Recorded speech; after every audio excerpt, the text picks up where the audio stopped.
CA কে NRC বলে campaign করে vote নিয়েছিলেন।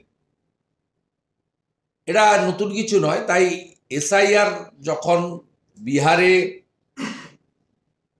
ঘোষণা হয়, বিহার তো নয়, ওই নোটিফিকেশনে আপনারা দেখবেন তাতে পরিষ্কার ভারতবর্ষে এসআইআর চালু হয়েছিল ওই দিন থেকে।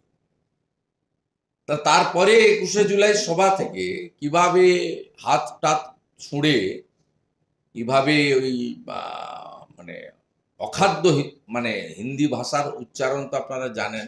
ঠিক আছে, উনি কারো কারো দক্ষতা কম থাকতে পারে, উনি নিজেও বলেন যে আমি হিন্দি কম বলি, কম বুঝি, ইংরেজি ভুলভাল হতে পারে, আমি বাংলা মিডিয়াম থেকে পড়েছি। ঠিক আছে, সেই সীমাবদ্ধতার মধ্যেও তিনি মূল বিষয়টা হচ্ছে তিনি বলেছিলেন যে এসআইআর করতে দেব না, বাঙ্গাল মে নেই হোগা। সাথে সাথে ওনার যে কোম্পানি পরিবারবাদী পার্টি, তার ম্যানেজিং ডাইরেক্টর সেকেন্ড ম্যান, তিনিও বলেছেন যে পশ্চিমবঙ্গে এগুলো হবে না, আমরা বুঝিয়ে দেব, ইলেকশন কমিশন ঘিরে ফেলবো লাখ লাখ লোক নিয়ে। এবং উনি 27শে ফেব্রুয়ারি থেকে নেতাজি ইন্ডোর স্টেডিয়াম থেকে রীতিমতো লাগাতার সরকারি আধিকারিকদেরকে এবং নির্বাচনের কাজে যুক্ত কর্মচারী তাদেরকে ধমক চমক দিয়ে আসছেন। প্রথম তিনি ধমক দিলেন যে আধিকারিকরা এখন কি ইলেকশন কমিশন, এমসিসি যখন চালু হবে তখন ইলেকশন কমিশন, 2 মাসের আগে আমি, 2 মাসের পরেও আমি, এগুলো করবেন না আপনারা। সরাসরি হুমকি এসডিও বিডিও যারা ইআরও, এইআরও, ডিইও।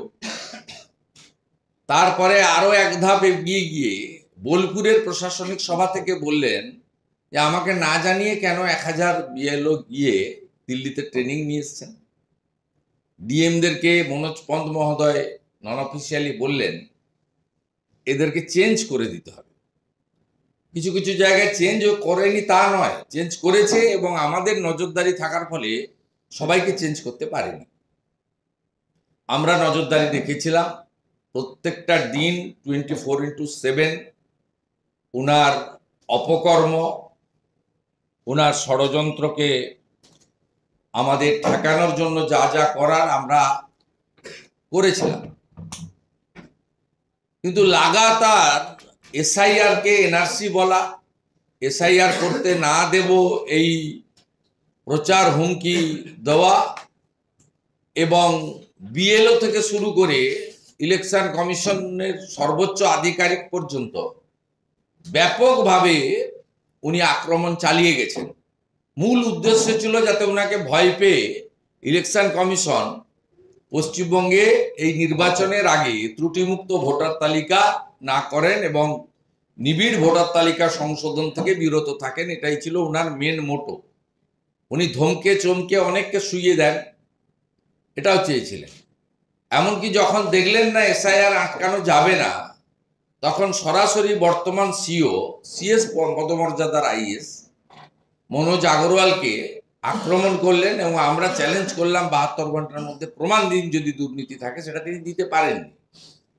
যখন দেখলেন মনোজ আগরওয়াল এবং সিওকে বাগে আনা যাচ্ছে না, দুর্নীতির তথ্য শুধুমাত্র আকাশে ভাসিয়ে দেওয়া গেছে, ডকুমেন্ট দেওয়া যায়নি, তখন তিনি বা ওনার ভাইপো জ্ঞানেশ কুমারজি সিইসি তাকে বাপ তুলে আক্রমণ করলেন।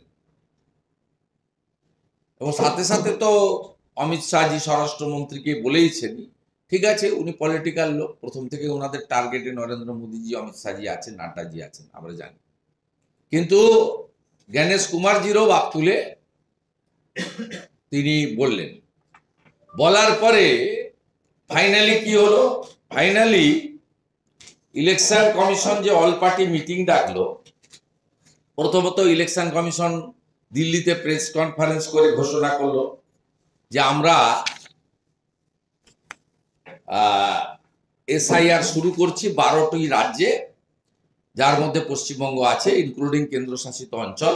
আমরা এসআইআর শুরু করছি। ইলেকশন কমিশন অফিসিয়াল ডিক্লেয়ার করলো। ওটা ভারতবর্ষের টিভি মিডিয়া, যেহেতু পশ্চিমবঙ্গে এসআইআর হচ্ছে, আপনারাও সবাই দেখালেন, লাইভ করলেন, প্রত্যেকটা শব্দ বাক্য নিয়ে আলোচনা, পর্যালোচনা, টক শো, ডিবেট সব কিছু হয়ে গেল। হয়ে যাওয়ার পরে যারা বলেছিল স্যার করতে দেব না, ইলেকশন কমিশন অচল করে দেব, তারা দেখলো বিপদে পড়লো। তারা দেখলো যে সাংবিধানিক বডি, ওরা জানে, সবই জানে, গিলে ফেলেছে এসআইআর। কিন্তু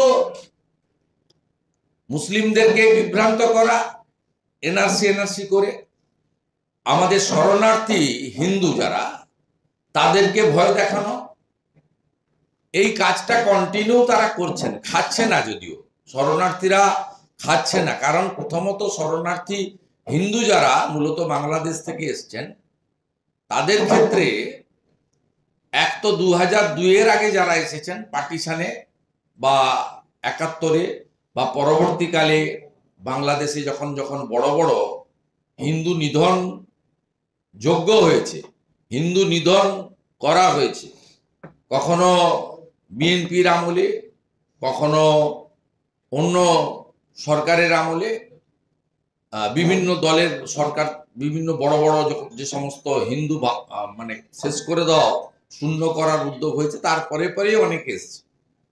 তাই 2002-এর আগে যারা এসেছেন, 1987 পর্যন্ত বাই বার্থ যারা এখানে আছেন, তাদের কোনো সমস্যা নেই। ভারত সরকারের সিএ এর মাধ্যমে ভারত সরকার 2014-র 31শে ডিসেম্বর পর্যন্ত খুব ক্লিয়ার তাদের সহনাগরিকের মর্যাদা দেওয়ার কথা আইন করে পাশ করেছেন। তারা সহনাগরিক, আর নাগরিক হলে সিটিজেনশিপ অ্যামেন্ডমেন্ট অ্যাক্টে ভোটার তালিকার নাম অটোমেটিক কোর্সে উঠবে, এটা নিয়ে কোনো সমস্যা নেই।